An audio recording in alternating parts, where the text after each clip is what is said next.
আমরা কোয়ান্টাম সংখ্যা আলোচনা করে আসছি। আজকে আমরা পড়ব ইলেকট্রন বিন্যাস।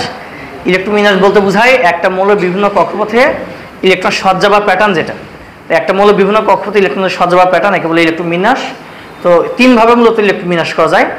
একটা নীতিকে বলা আব্বাও নীতি, একটা নীতিকে বলা হুন্ডে নীতি, আর একটা নীতিকে বলা হয় পাউলি বর্জন নীতি বা পলি বর্জন নীতি বলা হয়। তো আমরা এখন তিনটা নীতি নিয়ে আলোচনা করব। তো ইলেকট্রন বিন্যাসের নীতি হচ্ছে তিনটা। তো ফার্স্ট নীতি যেটা, একে বলা হচ্ছে আব্বাও নীতি। সেকেন্ড নীতিটা হচ্ছে হুন্ডে নীতি। থার্ড নীতিটা হচ্ছে পাউলি বর্জন নীতি। তো আমরা আজকে একদম শুরুটা যেটা প্রথম যেটা আব্বাও নীতি দিয়ে শুরু করবো আমরা। প্রথম নীতিটা হচ্ছে আব্বাও নীতি। এটা আমরা 9 10 এই নীতিটাই পড়ে আসছি, আব্বাও নীতি। তো এখানে আসলে আব্বাও কোনো বিজ্ঞানের নাম নয়। আব্বাও একটা জার্মান ওয়ার্ড, যার অর্থ হচ্ছে বিল্ডিং আপ। তো এখানে আব্বাও যেটা, আব্বাও একটা জার্মান ওয়ার্ড, যেটা অর্থ কি, যেটা অর্থ হচ্ছে বিল্ডিং আপ। বিল্ডিং আপের অর্থ হচ্ছে নিচ থেকে ধীরে ধীরে উপরের দিকে ওঠা। বিল্ডিং আপ এই কথাটার অর্থ হচ্ছে নিচ থেকে ধীরে ধীরে কোন দিকে ওঠা, উপরের দিকে ওঠা। এখন তুমি খেয়াল করো, যখন একটা বিল্ডিং তৈরি করা হয় ফার্স্ট কি বেসমেন্ট দেওয়া হয় না, নিচ থেকে তারপর আস্তে আস্তে আস্তে আস্তে একতলা, দোতলা, সিঁড়ি দিয়ে আস্তে আস্তে 3 তলায় এবার যেতে থাকি আমরা।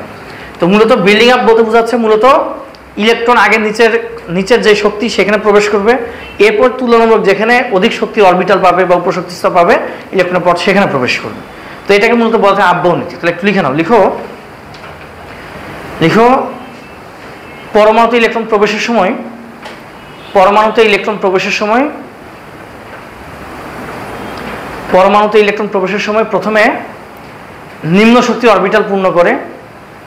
পরমাণুতে ইলেকট্রন প্রবেশের সময় প্রথমে নিম্ন শক্তি অরবিটাল পূর্ণ করে।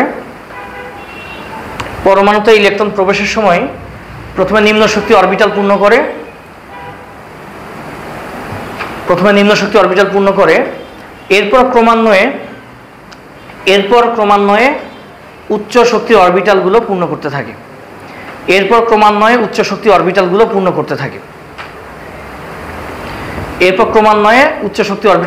করতে থাকে। তো এই নীতিটাকে মূলত বলা আব্বাও নীতি, যে ইলেকট্রন আগে নিম্ন শক্তির জায়গায় পূর্ণ করবে, এরপর যাবে উচ্চ শক্তির জায়গায়। এখন এই যে ইলেকট্রনের যে আমরা বললাম যে অরবিটাল যে শক্তি যেগুলো, এটা মূলত নির্ণয় করা হয়ে থাকে n+l নিয়ম দ্বারা। n+l নিয়ম দ্বারা এটা নির্ণয় করা হয়ে থাকে। আর সহজ কথা হচ্ছে যে মূলত যেখানে হচ্ছে মূলত আমরা দেখব n+l এর মান যত কম, ঠিক আছে, n+l এর মান যত কম, ঠিক আছে, ইলেকট্রন আগে প্রবেশ করবে।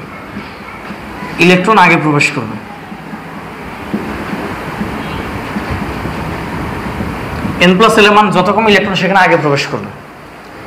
আর n+l এর মান যত বেশি, ইলেকট্রন সেখানে দেরিতে প্রবেশ করবে। তা আমরা এখন যে আব্বাও নীতিটা একটু দেখার চেষ্টা করি। তো এই নীতি অনুসারে বিভিন্ন অরবিটাল বা বিভিন্ন উপশক্তি স্তরকে আমরা সাজাবো কিভাবে, এটা একটু দেখি। আমরা এখানে ত্রিভুজ আকৃতির হচ্ছে আমরা একটা প্যাটার্ন তৈরি করে নেব। এখানে 1s 2s 3s, দেন হচ্ছে 4s 5s 6s এবং 7s।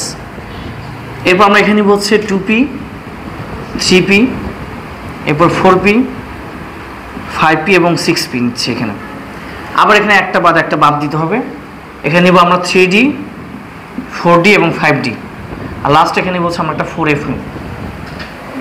এবার ইলেকট্রন প্রবেশের সময় প্রথমে ইলেকট্রন প্রবেশ করবে এখানে। তাহলে প্রথমে কোথায় গেল, 1s, এরপর ইলেকট্রন যাবে যে এখানে। তাহলে এরপরে কি আসবে, 2s, তারপর ইলেকট্রন হবে যেরকম। তাহলে এটা কি 2p দেন কি 3s। এবার আমরা পাচ্ছি এখানে 2p এবং 3s পাচ্ছি এখানে। এরপর দেখা যাচ্ছে যে এখানে আমরা পাবো ইলেকট্রনটা যাবে কোথায়, প্রথমে 3p তে যাবে, তারপর 4s এ যাবে। 3p এবং এখানে 4s ইলেকট্রন চলে যাবে। এরপর ইলেকট্রন যাবে যে এইভাবে। তাহলে 3d 4p এবং 5s, 3d 4p এবং 5s। এরপর ইলেকট্রন যাবে যে এখানে 4d 5p এবং 6s, নিচে লিখলাম আমি। তাহলে এরপর ইলেকট্রন যাচ্ছে যেখানে 4d 5p এবং এটা 6s এ চলে যাবে। এরপর লাস্ট ইলেকট্রন চলে যাবে যে এখানে। তাহলে 4f, এরপর 5d, এরপর 6p, তারপর হচ্ছে 7s। তারপর এখানে পাচ্ছি আমরা 4f, এরপর 5d, এরপর পাবো এখানে 6p এবং এখানে পাবো আমরা 7s। তো এই হচ্ছে মোটামুটি আমাদের n+l নীতি অনুসারে আমরা এরকম পাবো আর কি। তুমি এখানে খেয়াল করবা n+l নিয়ম যদি অনুসরণ করি, যেটা মান কম সেটা মূলত আগে চলে আসছে। তো আমরা এখন 2-4টা একটু ট্রাই করে দেখি প্রয়োজনে। এখন দেখো এখানে যদি এগুলোতে যদি আমরা এন প্লাস এর নীতিটা এখানে অ্যাপ্লাই করে থাকি, এন প্লাস এর নীতি অ্যাপ্লাই করলে কি পাচ্ছি এখান থেকে আমরা একটু দেখার চেষ্টা করি। এখানে যদি আমরা এন প্লাস এর নীতিটা অ্যাপ্লাই করি, আমি এটা একটু উপরে লিখলাম, তাহলে এখানে এন এর ভ্যালু কত 1, আর এস এর জন্য এল এর ভ্যালু কত আসে 0, তাহলে কত পাচ্ছি এটা টোটাল কত পাবো এখানে 1ই পাচ্ছি। এখানে যদি হিসাব করি তাহলে দেখো এখানে 2 আর হচ্ছে এস এর জন্য কত 0, তাহলে কত পাওয়া যাবে 2 পাওয়া যাবে। এন প্লাস এল এর মান, এল এর মান তো জানা আছে আমাদের, এস এর জন্য এল এর ভ্যালু কত হয় 0 হবে, পি এর জন্য মানটা হবে 1, ডি এর জন্য মান হবে 2 এবং এফ এর জন্য মানটা হবে 3। এবার 2p যদি আমরা খেয়াল করি তাহলে 2p এর ক্ষেত্রে কি পাচ্ছি এখানে 2p এর ক্ষেত্রে পাচ্ছি এখানে 2 আর হচ্ছে p এর জন্য 1, তাহলে কত হবে এটা 3 হবে। 3s এর যদি খেয়াল করি আমরা 3 আর 0 তাহলে কত হবে 3। 3p যদি লক্ষ্য করি আমরা তাহলে দেখা যাচ্ছে এখানে কত হবে এটা হবে এখানে 3 আর প্লাস p এর জন্য কত 1, তাহলে কত পাবো এটা পাবো আমরা 4। এখানে পাওয়া যাচ্ছে এখানে 4 প্লাস হচ্ছে 0 মিলে কত হয় 4 হবে। এটা যদি লক্ষ্য করি এটা কত হবে এখানে 3 প্লাস 2 মিলে কত হবে 5, এখানে 4 প্লাস 1 কত হবে এটা 5 হবে। দেন এখানে হচ্ছে আমরা 5 প্লাস 0 কত হবে এটা হবে 5। এখানে যদি আমরা লক্ষ্য করি তাহলে দেখা যাচ্ছে এখানে 4 আর হচ্ছে ডি এর জন্য কত 2 6 পাচ্ছি, এখানে 5 আর হচ্ছে পি, তাহলে 5 আর 1 6, এখানে 6 আর 0 কত হবে এটা হবে 6। 4p এর জন্য এখানে এন এর ভ্যালু 4 আর হচ্ছে এফ এর জন্য 3, তাহলে কত হচ্ছে এখানে 7, এর জন্য হবে 7। 5d যদি খেয়াল করি আমরা তাহলে এখানে 5 প্লাস হচ্ছে কত 2, কত হচ্ছে এটা 7, 6 প্লাস 1 7, আর এখানে আবার কত 7 প্লাস 0 এটা কত হবে 7। হ্যাঁ, একাধিক জায়গায় আমরা একই মান পাচ্ছি, একাধিক মান পাই সেটা বিষয়টা পরে দেখবো আমরা। আপাতত খেয়াল করো, অর্ডারটা খালি ফলো করো। প্রথমে কিন্তু 1 চলে আসছে, এরপর 2, তারপর 3 পেলাম, এরপর 4 পাচ্ছি, এরপর 5 6 7। তার মানে যেখানে n প্লাস এল এর মান কম অ্যাকচুয়ালি কিন্তু ইলেকট্রন সেখানে আগে প্রবেশ করবে। তারপর আমাদের কিন্তু সিরিয়ালটা একেবারে কি সঠিক আছে। এখন এটাকে মনে রাখার একটা সহজ উপায় হচ্ছে জোড়ায় জোড়ায় মনে রাখতে হবে SS PS PS DPS DPS FDPS. ওই যে তোমরা গান টান ছন্দ টন্দ শিখাচ্ছ ওগুলো বাদ দাও, ওর থেকে এটা আরো সহজ, জোড়ায় জোড়ায় কাজ করবে SS PS PS DPS DPS FDPS. এবার আমি দেখো এরকম জোড়ায় জোড়ায় যখন করবো SS PS PS DPS DPS FDPS, একটা সুবিধা আছে, সুবিধাটা হচ্ছে n প্লাস এল এর মান যেগুলো সমান সেগুলো সব একসাথে পড়ে যাচ্ছে, তাই কি না? n প্লাস এল এর মান যেগুলো সমান সবগুলো একসাথে পড়ে গেল না, সবগুলো একসাথে চলে আসছে। তাহলে মূলত এখানে খেয়াল রাখতে হবে যে n প্লাস এল এর মান যেখানে কম ইলেকট্রন সেখানে আগে প্রবেশ করবে, তারপর আস্তে আস্তে ক্রমান উচ্চ শক্তির জায়গায় আস্তে আস্তে চলে যাচ্ছে। তো এখান থেকে একটা জাতীয় প্রশ্ন চলে আসে আমাদের, জাতীয় প্রশ্ন হচ্ছে পটাশিয়াম 19তম ইলেকট্রন, তাই না? না, কোশ্চেন লিখো একটা, লিখো পটাশিয়ামের 19তম ইলেকট্রন, পটাশিয়ামের 19তম ইলেকট্রন 3d তে না গিয়ে 4s এ যায় কেন? পটাশিয়ামের 19তম ইলেকট্রন 3d তে না গিয়ে 4s এ যায় কেন? পটাশিয়ামের 19তম ইলেকট্রন 3d তে না গিয়ে 4s এ যায় কেন? আচ্ছা, আল্লাহ চাইছে এই কারণে গেছে, তাই না? আচ্ছা, না অবশ্যই আল্লাহ না চাইলে তো যায় নাই, প্রথম কথা তো ওটাই, পরে হিসাব পরে। আচ্ছা, এখন একটু দেখি এখানে মূলত আমাকে n প্লাস এল নীতি অনুসরণ করতে হবে। তো আমরা একটু আগে পটাশিয়াম ইলেকট্রন বিন্যাসটাকে করে নিই। তো পটাশিয়াম ইলেকট্রন বিন্যাস, পটাশিয়াম হচ্ছে 19, এটা ইলেকট্রন বিন্যাস করলে আমরা পাবো 1s2 2s2 2p6 3s2 দেন 3p 3p6 4s1। এখন দেখো এখানে ইলেকট্রন পাচ্ছি কত কত 1 এবং 2, এখানে পাওয়া যাচ্ছে 3 এবং 4, এখানে 5 থেকে 10 11 12, এটা 13 থেকে 18, এটা হচ্ছে 19, তাহলে চলে গেল কোথায় 4s। এখন নর্মালি কিন্তু আমরা জানি যে এটা 9 10 হয়তো তোমরা পড়ে আসছো, সাজিয়ে লিখতে হয়। আসলে সাজিয়ে লিখলে উল্টো অ্যান্সার ভুল হয়। তুমি যদি এখানে সাজিয়ে লিখে কথার কথা 3D যদি বসায় দাও তাহলে কিন্তু অনেকে করবে কি 4s আমাদের ইলেকট্রনটা 3D তে দিয়ে দিবে, এটা একটা ভুল হতে পারে। আবার ইলেকট্রনের সংখ্যা গুনতে গেলেও ভুল হবে। তুমি যদি এখানে যদি দিয়ে দাও তাহলে তুমি দেখাচ্ছ এটা 19তম ইলেকট্রন, কিন্তু অ্যাকচুয়ালি 19 আর 20তম ইলেকট্রন থাকে 4s এ। একটু তুমি খেয়াল করো, এখানে তো দেখি এটা দুটো ইলেকট্রন থাকবে, তাহলে কত 1 2 দুটো ইলেকট্রন, 3 4, এখানে 6টা ইলেকট্রন, 5 থেকে 10 দুটো ইলেকট্রন, 11, তাহলে কত হবে 11 12, 6টা ইলেকট্রন 13 থেকে 18 19 20, এখানে হচ্ছে 21 থেকে কত হবে 30। আর তুমি যদি এখানে 4s না দেয় তুমি সাজিয়ে লিখতে যাও, 3টা যদি আগে যদি লিখো তাহলে কিন্তু দাঁড়াচ্ছে কি 19তম ইলেকট্রন চলে গেছে এখানে, কিন্তু আসলে 19 20 থাকে এখানে। এই কারণে n প্লাস এল নীতি অনুসরণ করলে কিন্তু আসলে 4sটা আগে আসে 3d পরে আসে। তো 9 10 হয়তো আমরা সাজিয়ে লিখতাম, আমার কথা সাজিয়ে লেখার কোনো প্রয়োজন নাই, কারণ যেহেতু এটা একটা নিয়ম, n প্লাস এল একটা নিয়ম, এবং আমার নিয়ম অনুসারে কিন্তু 4sটা আগে আসে, সাজিয়ে না লিখলে আছে রাইট, কথা বুঝতে পারছি? সাজিয়ে লিখতে গেলে যারা খুব ভালো পারে তাদের জন্য ঠিক আছে, আর যারা একটু দুর্বল ওদের জন্য সাজিয়ে না লেখাই বেটার। n+n নিউট্রিশ অথবা SS PS PS এভাবে আসতে থাকলে মধ্যে এখানে 4s আগে চলে আসবে। দুটা ভুল হতে পারে, একটা হচ্ছে তুমি এখানে ইলেকট্রন সংখ্যা বসাতে গিয়ে n+l নীতি তুমি লঙ্ঘন করতে পারো। অনেক সময় দেখা যাবে অনেকে সাজিয়ে লেখার সময় 4s দিবে না, চটকা 3D একটা ইলেকট্রন দিয়ে রেখে দিবে, এটা একটা ভুল হতে পারে। আর দ্বিতীয় বিষয় হচ্ছে ইলেকট্রন সংখ্যা এখানে থাকবে 19-20, কিন্তু তুমি এটা এখানে থাকবে 21 থেকে 30, এটা আগে দিলে কিন্তু এখানে 19 ইলেকট্রন পড়ে গেল এখানে। দুইটা জায়গায় ভুল হওয়ার সম্ভাবনা আছে। এই কারণে আমরা চেষ্টা করবো কি সাজে না লেখার। 9-10 সাজে লেখা যে প্র্যাকটিস করছি এবং প্র্যাকটিসটা আবার বাদ দাও, কারণ অ্যাডমিশন এসে তুমি হচ্ছে ঝামেলায় পড়বা।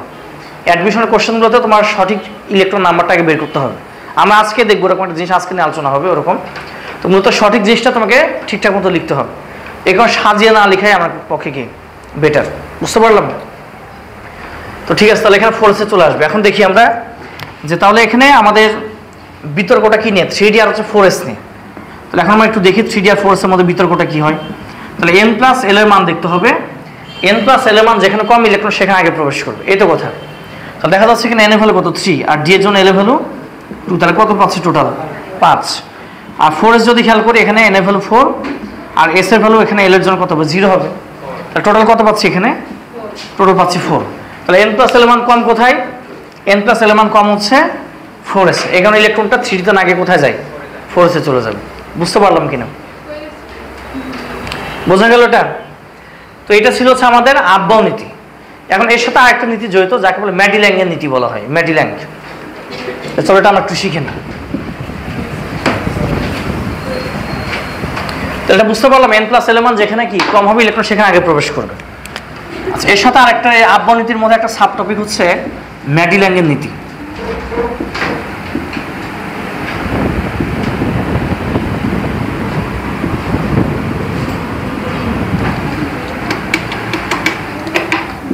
ম্যাডিল্যাং এর নীতিটা হচ্ছে একাধিক জায়গায় কিন্তু n+l এর মান অনেক সময় কি হয়ে যায়, সমান হয়ে যায়। এই দেখো n+l এর মান কি, এগুলো তো সমান না। তো যেখানে n+l এর মান সমান হয় এইখানে আমরা ম্যাডিল্যাং এর নীতিটা অ্যাপ্লাই করব।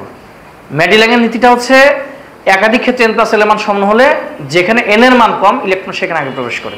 এটা লিখে নাও। দেখো একাধিক ক্ষেত্রে n+l এর মান সমান হলে, একাধিক ক্ষেত্রে n+l এর মান সমান হলে,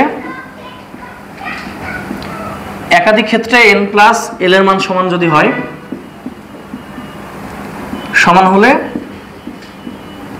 যেখানে n এর মান কম, যেখানে n এর মান কম মানে প্রধান কোয়ান্টাম সংখ্যার মান যেখানে কম হবে ইলেকট্রন সেখানে আগে প্রবেশ করবে। যেখানে n এর মান কম ইলেকট্রন সেখানে আগে প্রবেশ করবে, এটাকে বলা হয় ম্যাডিল্যাং এর নীতি। তাহলে একাধিক ক্ষেত্রে n+l এর মান সমান হলে যেখানে n এর মান কম ইলেকট্রন সেখানে আগে প্রবেশ করবে। বুঝতে পারলাম কথা? এখন চলো আমার সব লিখে আছে, আমার নতুন করে লিখতে হবে না। এবার যদি আমরা একটু লক্ষ্য করি তাহলে দেখো এই যে এখানে এখানে এখানে এখানে এবং এখানে এই 5 জায়গায় কিন্তু n+l মান সমান পাচ্ছি। তাহলে যেখানে n+l মান সমান একটু যদি লক্ষ্য করে দেখো এখানে 2 আর এখানে কত 3, তাহলে n এর মান এখানে কম এখানে বেশি। তাহলে যেখানে কম ইলেকট্রন সেখানে আগে প্রবেশ করতেছে, যেখানে বেশি সেখানে ইলেকট্রন পরে প্রবেশ করে। আবার এই দুটাতে দেখো দুটাতে 4 চলে আসছে, বাট শুরুতে এটা 3 এটা 4, তাহলে যেখানে কম সেখানে ইলেকট্রন আগে যাবে। এখানে যদি লক্ষ্য করে দেখো এখানে সব কটাতে 5 চলে আসছে, তো এটা 3 এটা 4 এটা 5, তাহলে কি n+l এর মান একাধিক ক্ষেত্রে সমান হলে যেখানে n এর মান কম ইলেকট্রন সেখানে আগে প্রবেশ করতেছে। একইভাবে সবগুলোতে 6 চলে আসছে, দেখো প্রথমেরটা 4 এরপরটা 5 তারপরটা 6, n এর মান আস্তে আস্তে বাড়তেছে। একইভাবে দেখো এখানে চলে আসছে সবগুলো 7, তাহলে এরকম তোমাকে যদি 4টা অপশন দেয় দেখা যাচ্ছে সবগুলোতে n+l এর মান সমান, তখন আমরা কি করবো, দেখবো যেখানে n এর মান কম সেখানে ইলেকট্রন আগে প্রবেশ করবে। বুঝতে পারলাম? এটাকে বলা ম্যাডিল্যাং এর নীতি। তো এই ছিল আব্বাও নীতি। আমরা এই নীতিটা মূলত 9-10 পড়ে আসছিলাম, তাই না? আচ্ছা, এখন আমরা যে নীতি নিয়ে আলোচনা করবো ইলেকট্রোকেমিস্ট্রির দ্বিতীয় নিয়ম যেটা, একে বলা হচ্ছে হুন্ডের নীতি। এখন আমরা হুন্ডের নীতি নিয়ে আলোচনা করবো। এটা কি একদম ক্লিয়ার? এটা এবার লিখো হুন্ডের নীতি।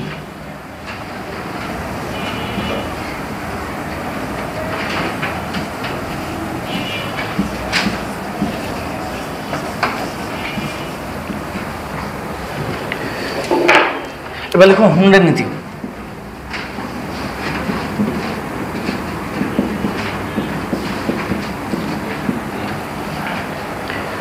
আচ্ছা, হুন্ডের নীতিটা হচ্ছে এরকম যে মূলত একাধিক যদি কোথাও অরবিটাল পায় এবং সবগুলো অরবিটালের শক্তি যদি মোটামুটি সমান হয়, তো সমশক্তি সম্পন্ন অরবিটাল যখন ইলেকট্রন প্রবেশ করবে, ইলেকট্রন প্রবেশের সময় প্রথম হচ্ছে ইলেকট্রনগুলো অযুগ্ম অবস্থায় প্রবেশ করবে।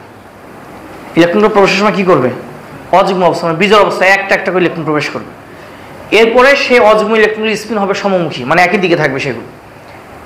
এরপর যদি অতিরিক্ত ইলেকট্রন থাকে তাহলে আমরা অতিরিক্ত আবার ইলেকট্রন অ্যাড করতে পারবো, তবে সেটা বিপরীত স্পিনে অ্যাড করতে হবে। তাহলে আমি একটু যা বলে একটু লিখে নাও আগে। লিখো, সমশক্তি সম্পন্ন একাধিক অরবিটালে সমশক্তি সম্পন্ন একাধিক অরবিটালে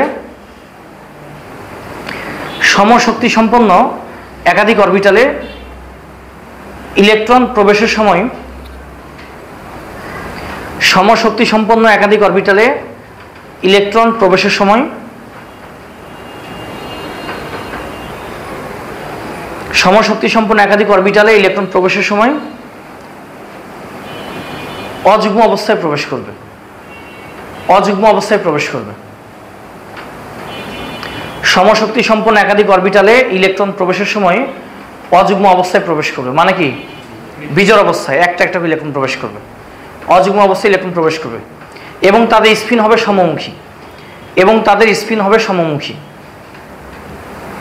এবং তাদের স্পিন হবে সমমুখী তাদের স্পিন হবে সমমুখী। লিখছি? দেন আর একটা পয়েন্ট একটু লিখে নাও, নিচে আর একটা পয়েন্ট লিখো। লিখো,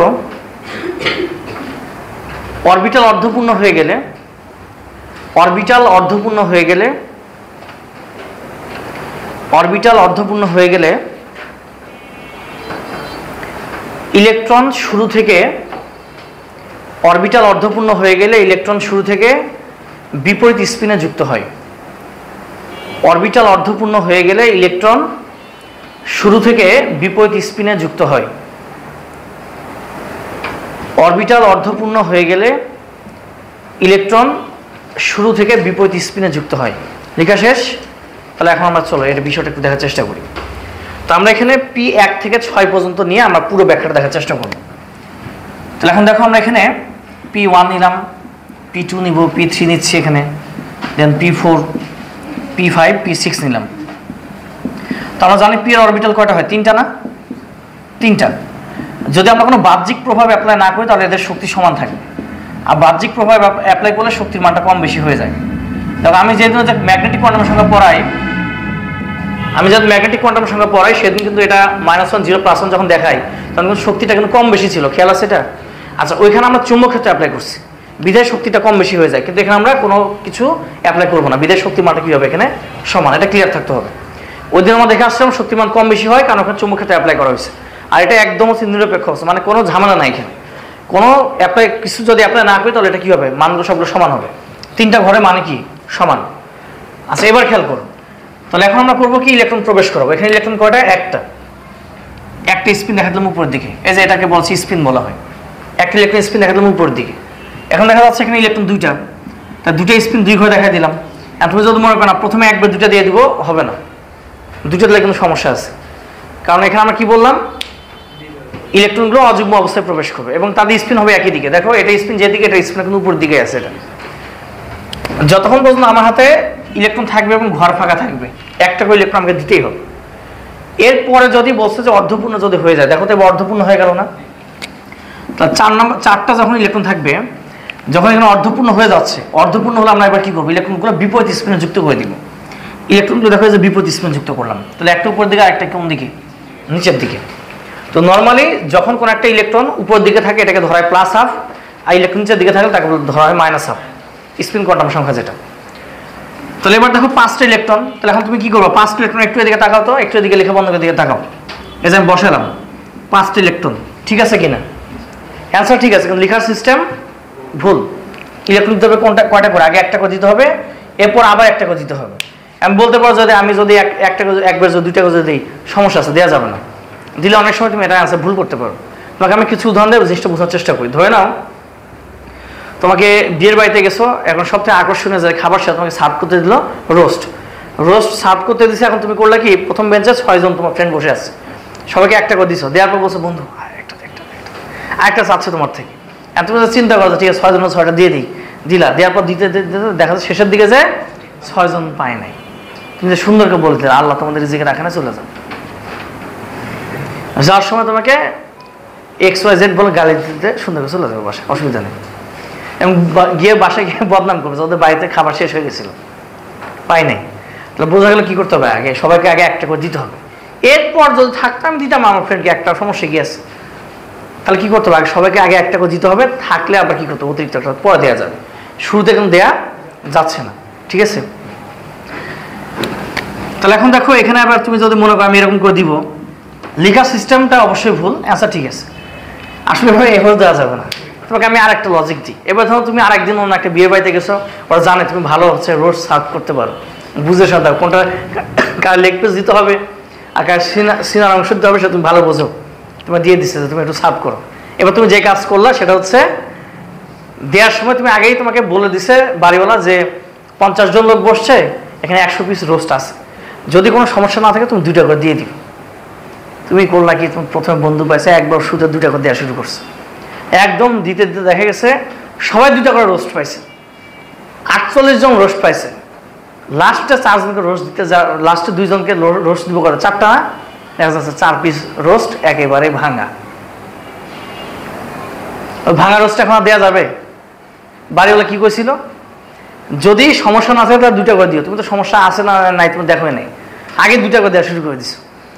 তো এই কারণে আসলে 2টা করে দেওয়া যাবে না, কি করতে হবে, আমরা একটা করে দিব, তারপর থাকলে অতিরিক্ত একটা করে দিতে থাকবে। এটাকে মূলত বলা হুন্ডের নীতি, বুঝতে পারলাম কিনা?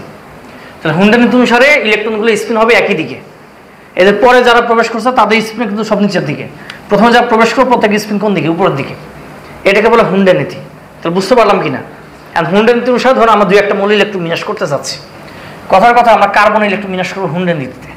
তো এই নীতিতে ইলেকট্রন বিন্যাস করতে গেলে তোমাকে প্রথম কাজ হচ্ছে আগে আব্বনীতি ইলেকট্রন বিন্যাস করতে হবে। আসলে বেসিক নিয়মটা কিন্তু আব্বনীতি। এখন কার্বন 6 জন ইলেকট্রন বিন্যাস করে দাঁড়াচ্ছে এরকম 1s2 2s2 দেন এটা হবে 2p2। এখন যদি আমরা এখানে এই ইলেকট্রন বিন্যাসটা করি, এটা দাঁড়াচ্ছে এরকম, এখানে হবে 2টা, এখানে হবে 2টা, এখানে ইলেকট্রন আছে টোটাল 2টা, তাহলে কি করতে হবে 2 ঘর 2টা দিয়ে দিলাম, বোঝা গেল কিনা? বাস, এটা হচ্ছে তোমার হুন্ডের নীতি অনুসারে কার্বন ইলেকট্রন বিন্যাস করে ফেললাম। পারা যাবে কিনা? এবার আমরা আরেকটা মৌলের জন্য করি। সাপোজ আমরা এখানে নিচ্ছি অ্যালুমিনিয়াম নিলাম, অ্যালুমিনিয়াম 13। তাহলে এখন অ্যালুমিনিয়াম 13 জন ইলেকট্রন বিন্যাস যদি আমরা করি, দাঁড়াচ্ছে এরকম 1s2 2s2 2p6 দেন 3s2 3p1 এরকম। এখন যদি আমরা দেখি এখানে এসে ইলেকট্রন কয়টা, 2টা, তো এস এর কিন্তু ঘর একটাই থাকে, পি এর ঘর থাকে 3টা, ডি এর ঘর থাকে 5টা, 2টা ইলেকট্রন দিয়ে দিলাম। এখন দেখা যাচ্ছে এখানে আবার কয়টা ইলেকট্রন, 2টা, আর পিতে ইলেকট্রন 6টা, তো 6টা ইলেকট্রন দিয়ে দিলাম। লেখা কি ঠিক ছিল? লেখা ভুল ছিল, এভাবে কাজ করা যাবে না। আচ্ছা যাক, এখানে 2টা দিয়ে দিলাম, এখানে পি এর জন্য দেখা যাচ্ছে এখানে ইলেকট্রন হবে 1টা, বাস। এটা হচ্ছে হুন্ডের নীতি। এভাবে মূলত ইলেকট্রন বিন্যাসগুলো করতে হবে আমাদের, বুঝতে পারলাম কিনা? বুঝা গেছে এটা? তো এই নীতিটাকে আমরা বলবো হচ্ছে হুন্ডের নীতি। এভাবে হচ্ছে আমরা ইলেকট্রন বিন্যাসগুলো করতে পারবো। ক্লিয়ার? এতটুকু সবাই বুঝতে পারছি? এবার আমরা আলোচনা করবো হচ্ছে পলির বর্জন নীতি নিয়ে। আসলে নামটা হচ্ছে পাউলি, নাম দিয়ে দিছে হচ্ছে পলি, বাংলাদেশে উচ্চারণ তো যাতে ছেলে না মেয়ে বোঝা না যায়। হ্যাঁ, আর তুমি ছেলে পড়াশোনা করতেছো না মেয়ের পড়াশোনা করতেছো না যেন বুঝতে পারো, ঠিক আছে? নাম হচ্ছে কি, অ্যাকচুয়াল নামটা হচ্ছে PAULI, PAULI, হ্যাঁ, পাউলিস এক্সক্লুশন ল। আমি বাংলায় বলতে হচ্ছে পলি, পলি বর্জন নীতি। চলো এখন আমরা আরেকটা শুরু করি। উঠানো শেষ, এগুলো মুছে দিলাম। হ্যাঁ,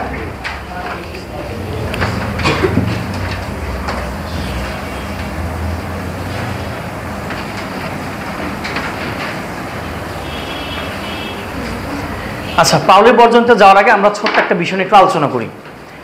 গত ক্লাসে আমরা কোয়ান্টাম সংখ্যার একটা অ্যাপ্লিকেশন বাদ রেখে আসছিলাম, সেটা ছিল হচ্ছে একটি নির্দিষ্ট ইলেকট্রন জন্য কোয়ান্টাম সংখ্যা নির্ণয়। এটা তুমি যদি না শেখো পাউলি বর্জন তোমাকে বুঝাতে পারবো না, সো এটা এখন আমাদের শিখতে হবে।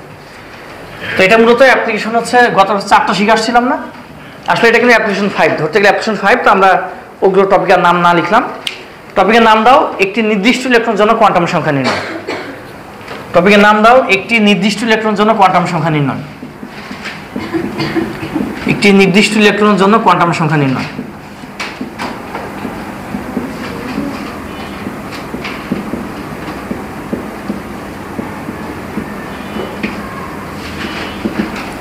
একটা কোশ্চেন লিখো, কোশ্চেন লিখো ক্লোরিনের 16তম ইলেকট্রনের জন্য কোয়ান্টাম সংখ্যা নির্ণয় করো। কোশ্চেন হচ্ছে ক্লোরিনের 16তম ইলেকট্রনের জন্য কোয়ান্টাম সংখ্যা নির্ণয় করো। ক্লোরিনের 16তম ইলেকট্রনের জন্য কোয়ান্টাম সংখ্যা নির্ণয় করো। ক্লোরিনের 16তম ইলেকট্রনের জন্য কোয়ান্টাম সংখ্যা নির্ণয় করো। এটা হচ্ছে আমাদের কোশ্চেন। এখন আমরা দেখবো কিভাবে আমরা ক্লোরিনের ইলেকট্রনটা নির্ণয় করতে পারবো। 16তম ইলেকট্রন বলছে, তাহলে একটা কি নির্দিষ্ট ইলেকট্রন বললো না? তো ক্লোরিনের টোটাল ইলেকট্রন কয়টা? 17টা। এর মধ্যে আমাকে 16 নম্বর ইলেকট্রন 4টা কোয়ান্টাম সংখ্যা মান বের করা শিখতে হবে আমাদের। এখন একটু মনোযোগ দাও। এই ধরনের প্রশ্ন যদি তোমার প্রয়োজন হয়, প্রথম কাজ হচ্ছে তুমি একদম শুরুতে করবা কি, আগে ওই মোলটা স্বাভাবিক ইলেকট্রন বিন্যাস পুরোটা করে ফেলবা। তো পুরো ইলেকট্রন বিন্যাস যদি করি তাহলে ক্লোরিন 17, তো 17 ইলেকট্রন বিন্যাস করলে আমরা এখান থেকে পাচ্ছি এখানে 1s2, then 2s2, 2p6, 3s2 and 3p5। এখন ওই যে তোমাকে একটু আগে বললাম ইলেকট্রন আমার গোনা শিখতে হবে, তাহলে দেখো এটা কয় নাম্বার ইলেকট্রন পাচ্ছি এখানে 1 2, এখানে 3 4, এটা 5 থেকে 10, এটা কত হবে 11 12, আর এখানে ইলেকট্রন হবে 13 থেকে 17 পর্যন্ত। তাহলে তোমাকে আগে প্রথম কাজ হচ্ছে 16 নম্বর ইলেকট্রন বা যত নম্বর ইলেকট্রন বলবো সেটা কোথায় আছে এটাকে ফাইন্ড আউট করা। তাহলে বুঝতে পারলাম এখানে ইলেকট্রনটা পাওয়া যাবে। তাই 16 নম্বর ইলেকট্রন পাবো না কোথায়? 3p5 এ পাবো, তাই কিনা? তো 3p5 এ যদি পাওয়া যায়, এটা দেখে দেখে আমরা n এবং l এর মানটা লিখতে পারবো। আগে ক্লাস করা থাকলে এগুলো বোঝার কথা। n এবং l এর মানটা লিখতে পারবো, m এবং s এর মানটা আমরা এখান থেকে সরাসরি লিখতে পারবো না। তাহলে এখানে n এর ভ্যালু কত দেখা যাচ্ছে? এখানে 3, আর p এর জন্য l এর মান কত লিখি আমরা? 1। এটা তো বুঝতে পারলাম নাকি? একটু ভালো করে খেয়াল করো, n এর ভ্যালু কত এখানে? n এর ভ্যালু এখানে হবে 3, n এর ভ্যালু 3, আর l এর ভ্যালু p এর জন্য কত হবে? 1। এখন m এবং s এর জন্য আমরা এখানে বক্স আঁকবো। বক্স ছাড়া এখানে বলা যাবে না, কারণ দেখো আসলে p এর ঘর কয়টা বলো তো দেখি? 3টা, -1 0 +1 না? কারণ আমরা তো জানি যে n এর ভ্যালু যখন 1 হয়, l এর ভ্যালু যখন 1 হয়, এই মানটা -1 0 +1 লেখা যায়। গত ক্লাসে দেখে আসছিলাম। আর কথা হচ্ছে একটা ইলেকট্রন কি 3 ঘরে থাকবে? একটা ইলেকট্রন তো 3 ঘরে কখনো থাকবে না। একটা ইলেকট্রন মতো একটা নির্দিষ্ট ঘরে থাকবে, হয় সেটা -1 এ থাকবে, নয়তো 0 তে থাকবে, নয়তো এটা +1 এ থাকবে। যে কোনো একটা ঘরে ইলেকট্রনটা আমরা পাবো। কথা বুঝতে পারলাম কিনা? এখন এখানে নিয়ম হচ্ছে যে তুমি এখন ইলেকট্রন বসাবার গুনবা যে 16 নম্বর ইলেকট্রনটা কোন ঘরে চলে গেল। 16 নম্বর ইলেকট্রনটা যেই ঘরে চলে যাবে এর ভ্যালু তত হবে। তাহলে এখন যদি আমরা একটু লক্ষ্য করি, এই পর্যন্ত ইলেকট্রন তাহলে কয়টা পেলাম? 12টা। তাহলে এখানে 13 থেকে 17। তাহলে আমি এবার প্রথম যে ইলেকট্রনটা বসাবো সেটা কয় নম্বর ইলেকট্রন? 13 নম্বর ইলেকট্রন। ভালো করে খেয়াল করো, আমি 12টা তো বসাবো না, আমি বসাবো এখান থেকে। তাহলে এখানে 13 থেকে 17 পর্যন্ত ইলেকট্রন পাচ্ছি আমরা। তাহলে এখন আমি যে ইলেকট্রনটা বসাতে চাচ্ছি এটা কয় নম্বর ইলেকট্রন? অবশ্যই 13 নম্বর ইলেকট্রন। তাহলে 13 যদি হয় তাহলে 13 নম্বর ইলেকট্রন গেল কোথায়? -1 এ। 14 নম্বর ইলেকট্রনটা গেল 0 তে। 15 নম্বর ইলেকট্রনটা গেল +1 এ। এই যেটা হচ্ছে সেই 16 নম্বর ইলেকট্রন কোথায় গেছে? -1, 17 দিয়ে রাখি। তাহলে 16 নম্বর ইলেকট্রন গেছে কোথায়? -1 এ, তাহলে এম এর ভ্যালু হবে -1। বুঝতে পারলাম কিনা? আবার বুঝাচ্ছি, খেয়াল করো। n এর ভ্যালু এখান থেকে দেখে দেখে লেখা যাবে। n এর ভ্যালু এখানে কত হবে? 3 হবে। আর l এর ভ্যালু p এর জন্য কত হবে? অবশ্যই 1। মানটা আছে p এর জন্য কত হবে? এখানে 1 হবে। m এর ক্ষেত্রে যদি আমরা একটু দেখি, m এর ক্ষেত্রে দেখা যাচ্ছে এই মাইনাসটা দেখা যাচ্ছে -1 চলে গেছে। এটা মানে এখানে 16 নম্বর ইলেকট্রনটা কোথায় চলে গেল? -1 এ। যেহেতু -1 চলে গেছে, m এর ভ্যালু হবে -1। আর কোনো ঘরে যদি ইলেকট্রন প্রথমবার যদি প্রবেশ করে, যে ইলেকট্রনটা প্রথমবারের মতো প্রবেশ করবে সেটাকে আমরা ধরি +1। তাহলে কোনো একটা ইলেকট্রন যদি উপর দিকে থাকে বা প্রথম ইলেকট্রন হিসেবে যদি প্রবেশ করে তাকে আমরা কি ধরি? +1। ইলেকট্রন যদি নিচের দিকে থাকে বা দ্বিতীয় ইলেকট্রন হিসেবে যদি প্রবেশ করে তখন সেটাকে আমরা ধরবো -1। তাহলে বলতো 16 নম্বর ইলেকট্রনের স্পিন কি হবে? +1 না -1? কারণ দ্বিতীয় ইলেকট্রন। বাস, এই যে আমরা ক্লোরিনের 16 নম্বর ইলেকট্রন জন্য 4টা কোয়ান্টাম সংখ্যার মান বের করে ফেলছি। বুঝতে পারলাম কিনা? আবার রিভিউ করতেছি, খেয়াল করো। বিশেষ করে এই জায়গাটা ক্লিয়ার হতে হবে। আমি এখানে একটা সিঙ্গেল এমিটার ঘর দেখাইছি। যে কোনো ঘরে যদি কোনো ইলেকট্রন প্রথমবারের মতো প্রবেশ করে সেটাকে ধরতে হয় +1, অথবা যেটা উপরের দিকে থাকে সেটা +1, আর যেটা নিচের দিকে থাকে অথবা দ্বিতীয়বারের মতো যেটা প্রবেশ করে এটা কিন্তু দ্বিতীয় ইলেকট্রন হিসেবে প্রবেশ করছে। প্রথম ইলেকট্রন হিসেবে প্রবেশ করলে +1, দ্বিতীয় ইলেকট্রন হিসেবে প্রবেশ করলে সেটা হবে -1। তাহলে এখন দেখো এখানে যে -1 ঘরে যে 16 নম্বর ইলেকট্রন গেল, যেটা তো 16 নম্বর ইলেকট্রন যেটা, তাহলে 16 নম্বর ইলেকট্রনটা কি প্রথম ইলেকট্রন হিসেবে প্রবেশ করে না দ্বিতীয় ইলেকট্রন হিসেবে? দ্বিতীয় হিসেবে। সো এটা কি হবে? এটা হবে -1। বুঝতে পারলাম কিনা? আমি শুধু আরেকবার একটু রিভিউ করতে খেয়াল করো। এখানে মূলত আগে দেখতে হবে যে এখানে এন এর ভ্যালু কত হবে, মানে এখানে এন এর ভ্যালু আর এল এর ভ্যালু এই দুটো আমরা এখান থেকে সরাসরি বের করতে পারবো।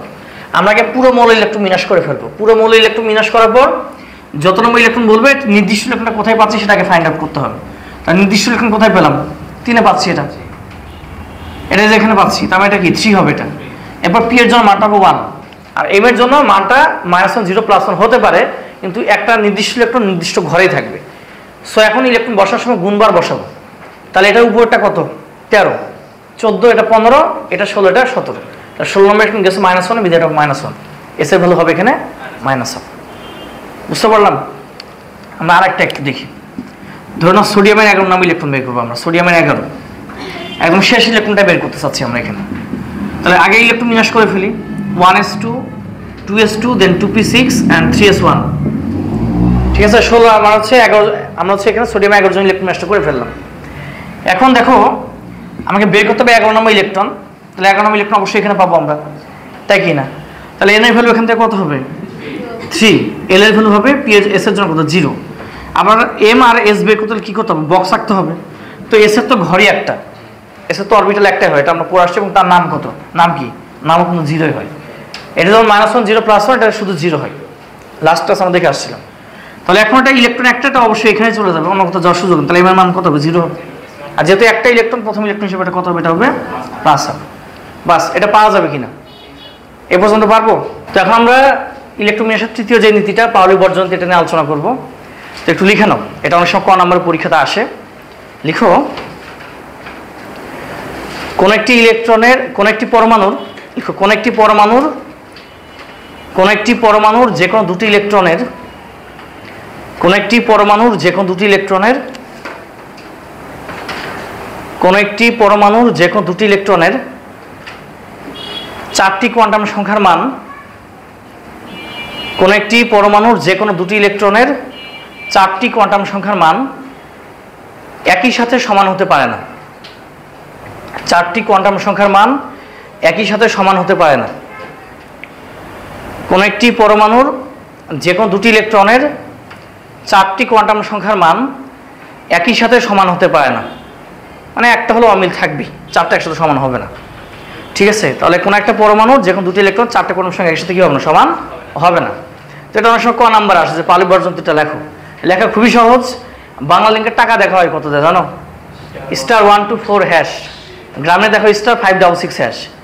তো এখন এই বাংলা লিঙ্কের যে টাকা দেখার যে কোডটা আছে *124#, এটা আসলে পাউলি বর্জন নীতি। ঠিক আছে, কিভাবে দেখো, এই যে এই স্টার মানে কি, রাউন্ড শেপ, তার মানে একটা পরমাণুর মতো দেখতে না? তাহলে একটি পরমাণুর দুটি ইলেকট্রন 4টি কোয়ান্টাম সংখ্যা এই যে সমান নয়, ওটা দেখাচ্ছি হ্যাশ। ঠিক আছে, এরকম মনে রাখা সম্ভব।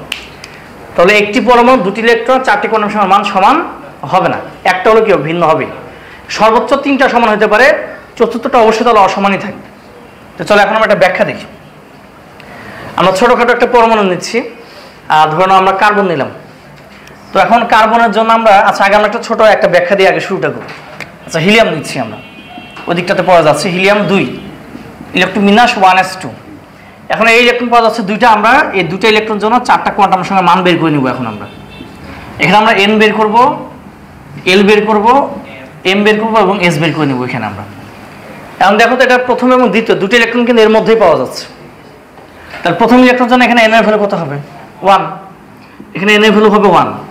আর s এর জন্য l এর ভ্যালুটা কত হয়, 0, s এর জন্য l এর ভ্যালু হবে 0। আর s এর জন্য m এর মান কত হবে, এটাও 0 হবে, এটাও 0 হবে। আর স্পিন যেটা, এখন খেয়াল করো, s এর তো মূলত ঘরে একটাই থাকে, এক ঘরে দুটো ইলেকট্রন, তাহলে প্রথম ইলেকট্রন জন্য কি হবে, +1, প্রথম ইলেকট্রন জন্য দাঁড়াচ্ছে +1। এই ছিল স্যার প্রথম ইলেকট্রন জন্য 4টা কোয়ান্টাম সংখ্যা মান, বুঝতে পারলাম কিনা?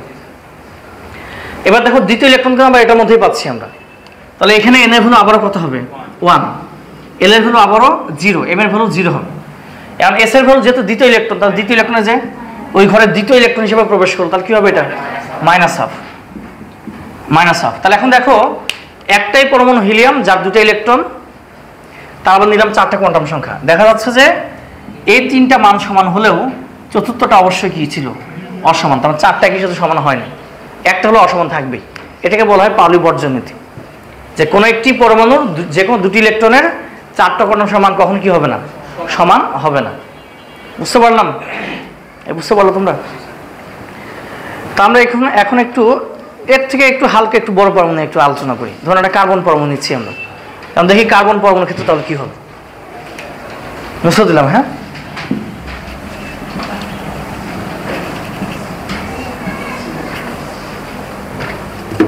আচ্ছা দেখো, আমরা একটা পরমাণু নিলাম কার্বন। তো এটার জন্য যদি আমি ইলেকট্রন বিন্যাস করি, এটা হবে 1s2 then 2s2 and 2p2 হবে এটা এরকম। তাহলে এখানে আমরা 1 থেকে 6 পর্যন্ত আমরা 6টা ইলেকট্রন জন্য 4টা কোয়ান্টাম সংখ্যার মান আমরা দেখাবো। তাহলে এখানে electron 1, electron 2, electron 3, electron 4, electron 5 এবং ইলেকট্রন 6 নিলাম এখানে আমরা। তো এখানে আমরা 6টা ইলেকট্রন নিলাম, নিয়ে এখান থেকে আমরা n এর ভ্যালু নিচ্ছি, l এর ভ্যালু নিচ্ছি, এখানে m নিব এবং s নিব, এই 4টা। তো এবার খেয়াল করো, তো প্রথম ইলেকট্রনটা কোথায় অবস্থান করে, এখানে না? তাহলে এখানে যদি থাকে তাহলে এখানে প্রথম ইলেকট্রন n এর ভ্যালু কত হবে বলো তো? 1 হবে, এই মানটা হবে 1। আর l এর ভ্যালু তাহলে s এর জন্য কত হবে? 0 হবে, এই মানটা হবে 0। আর s এর তো ঘর একটাই এবং সেই ঘরের নাম্বার কত হয়? 0ই হয় সাধারণত। এটাকে বলে ম্যাগনেটিক কোয়ান্টাম নাম্বার, এর আগে পড়ে আসছি আমরা। তাহলে l এর ভ্যালু 0, আর হচ্ছে এখানে m এর ভ্যালু তাহলে কত হবে? m এর ভ্যালুটা কিন্তু এখানে 0ই হবে। হ্যাঁ, এবার s এর ভ্যালু যদি বলি, যেহেতু প্রথম ইলেকট্রন, তো এটা অবশ্যই কি হবে? প্লাস হাফ হবে। বুঝতে পারলাম কিনা? এবার আসি এই পরমাণুটার দ্বিতীয় ইলেকট্রন। এই দ্বিতীয় ইলেকট্রনটা কিন্তু আমরা 1s এর মধ্যে পাচ্ছি। তাহলে এখানে n এর ভ্যালু কত হবে এবার? 1, l এর ভ্যালু যথারীতি 0, m এর ভ্যালু 0, আর যেহেতু দ্বিতীয় ইলেকট্রন কি হবে এটা? Minus half. বাস, দ্বিতীয় ইলেকট্রন জন্য আমার 4টা কোয়ান্টাম সংখ্যার মান হয়ে গেল। এখন যদি আমরা E3 নিয়ে যদি কাজ করি, মানে তৃতীয় ইলেকট্রন যেটা, তাহলে এখন দেখো এখানে তৃতীয় ইলেকট্রন, চতুর্থ ইলেকট্রন পাচ্ছি এখানে। তাহলে এবার n এর ভ্যালু কত হবে এবার? 2, l এর ভ্যালু 0, m এর ভ্যালু কত হবে? 0 হবে, কারণ s এর মান 0 হয়। প্রথম ইলেকট্রন যেহেতু, তাহলে এটা কি হবে? অবশ্যই এটা হবে প্লাস হাফ। বুঝতে পারলাম? চতুর্থ ইলেকট্রন কিন্তু ওর মধ্যে পাওয়া যাচ্ছে। তাহলে n এর ভ্যালু আবার কত? 2, l এর ভ্যালু 0, m এর ভ্যালু 0, আর এটা হচ্ছে দ্বিতীয় ইলেকট্রন হিসেবে কি হবে? এটা হবে মাইনাস হাফ। এবার দেখো 5 এবং 6 নম্বর ইলেকট্রন পাচ্ছি এখানে। তাহলে n এর ভ্যালু কত হবে এবার? 2, l এর ভ্যালু p এর জন্য 1। এবার কিন্তু m এর ভ্যালু আমি লিখতে পারবো না, কারণ এর ঘর আবার 3টা আছে। প্রথমটা -1, এরপর 0, তারপর +1। তাহলে প্রথম যে ইলেকট্রন বসলাম এটা কয় নাম্বার? 5 নম্বর ইলেকট্রন। তাহলে 5 নম্বর ইলেকট্রনের জন্য কোন ঘরে গেল? এটা -1। তাহলে এই মানটা হবে -1, আর যেহেতু এটা প্রথম ইলেকট্রন, সেটা কি হবে? এটা হবে প্লাস হাফ। এই মানটা হবে এখানে প্লাস হাফ। বুঝতে পারলাম কিনা? ষষ্ঠ ইলেকট্রন কিন্তু আবার যে 2s2 তে পাচ্ছি আমরা। তাহলে এখানে দেখা যাচ্ছে n এর ভ্যালু কত হবে? 2। এরপর দেখা যাচ্ছে এখানে p এর জন্য l এর ভ্যালু কত হবে? 1। এরপর দেখা যাচ্ছে যে এখানে m এর ভ্যালু যেটা, m এর ভ্যালু কত হবে এখানে? m এর ভ্যালু হচ্ছে এবার এই যে এখানে চলে যাবে, তাহলে কত হবে? 0, এটা কি হবে? Plus half. এই আমরা 6টা ইলেকট্রনের জন্য 4টা করে কোয়ান্টাম সংখ্যা মান বের করলাম। এই পর্যন্ত ক্লিয়ার তো নাকি? এবার তুমি যে কোনো দুইটা, তোমার যে মনে যে দুইটা চাই সেই দুটো ইলেকট্রন তুমি খেয়াল করো, দেখো 4টা কোয়ান্টাম সংখ্যার মধ্যে একটা হলো অসমান আছে। যে কোনো তুমি দুটা নাও, যে কোনো দুইটা, এই 6টার মধ্যে তুমি এই দুটা নাও, এই দুটা নাও, এই দুটা নাও, যে কোনো দুটা নাও। এবার দেখো 4টা কোয়ান্টাম সংখ্যা একেবারে মিলবে না, একটা হলো অমিল পাওয়া যাবে। এটাকে বলা হয় পলিবর্জন নীতি। যে কোনো একটা পরমাণু কার্বন, তার যে কোনো দুটো ইলেকট্রন নাও, 4টা কোয়ান্টাম সংখ্যা মান একই সাথে সমান কোনোদিনও হবে না। বুঝতে পারলাম? তাহলে পাওয়া যাবে। এখন এটা লাস্ট একটা বিষয় দিয়ে শেষ করবো, সেটা হচ্ছে বোর্ডে একবার একটা প্রশ্ন আসছিল যে আয়রনের 20 এবং 26 নম্বর ইলেকট্রনের জন্য পলিবর্জনটি গ্রহণযোগ্য কিনা। গ্রহণযোগ্য কিনা তখন প্রশ্নগুলো 100% গ্রহণযোগ্য, কারণ পলিবর্জনটি ছাড়া কোনোদিন হচ্ছে ইলেকট্রন বিন্যাস হবে না। ওই ইলেকট্রন বিন্যাসের 3টা নীতি সঠিক। তো চলো আমি এটা একটু প্রমাণ করে দেখাই। তাহলে এখন বলা হচ্ছে একটা কোশ্চেন লিখে নাও। লিখো আয়রনের 20 এবং 26তম ইলেকট্রনের জন্য, আয়রনের 20 এবং 26তম ইলেকট্রনের জন্য পাউলির বর্জনীতি গ্রহণযোগ্য কিনা।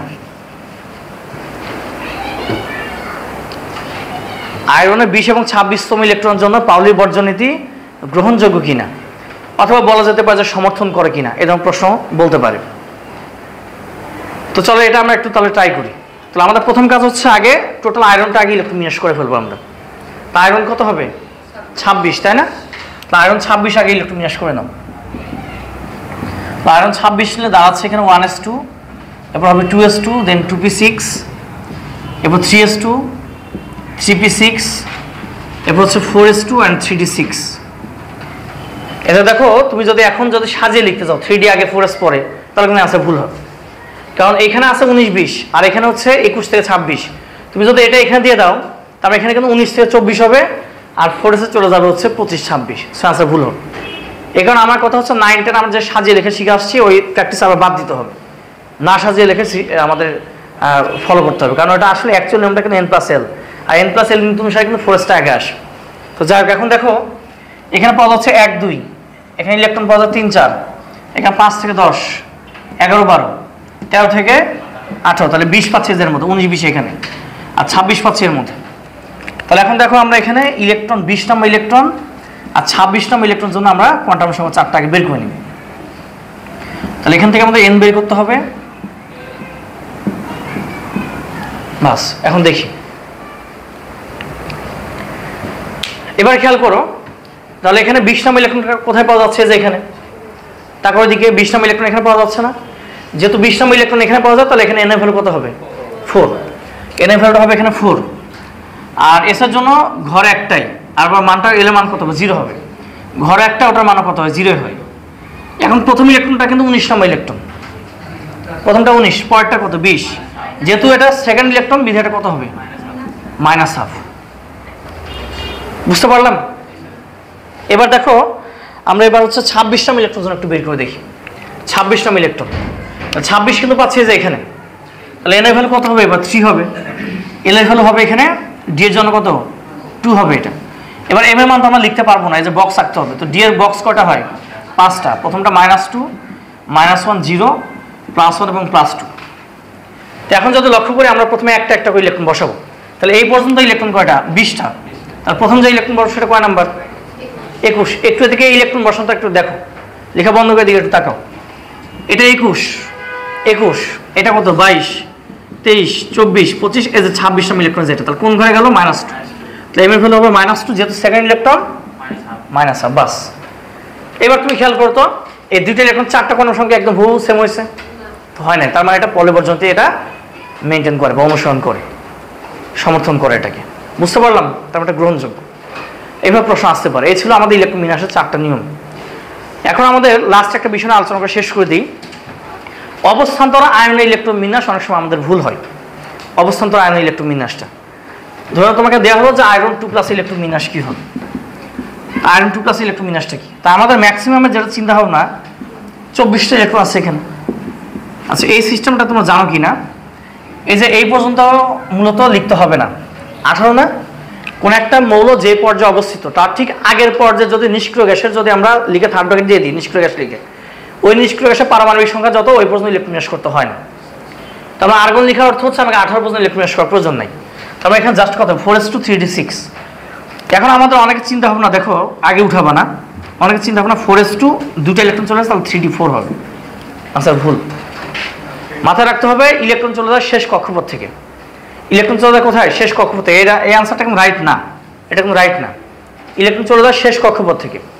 এখন যদি আমরা খেয়াল করি আসলে শেষ কক্ষপথ তো এই যে এটা তো না, শেষ কক্ষপথ কিন্তু এটা, যেখানে এন এর মান বড় সেটা হচ্ছে শেষ কক্ষপথ, তাহলে আসলে ইলেকট্রন এই দুটোই থাকবে না, এখানে জাস্ট 3d6 হবে।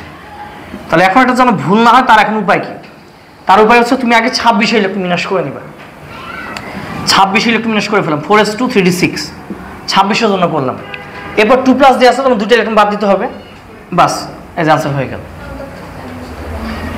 তুমি এখানে আগে শিখে নাও, মানে প্র্যাকটিস করো, তার এটা আমার লিখতে হবে না, আমি শেখানোর ক্ষেত্রে এভাবে লিখতেছি, যদি ভুল না করতে চাও এটা একটা উপায়, যে তুমি শেষ কক্ষপথে পরে ইলেকট্রন বাদ দিয়ে দিবা, মনে মনে ভাববো কিন্তু ইলেকট্রন চলে গেছে, বোঝা গেল কিনা।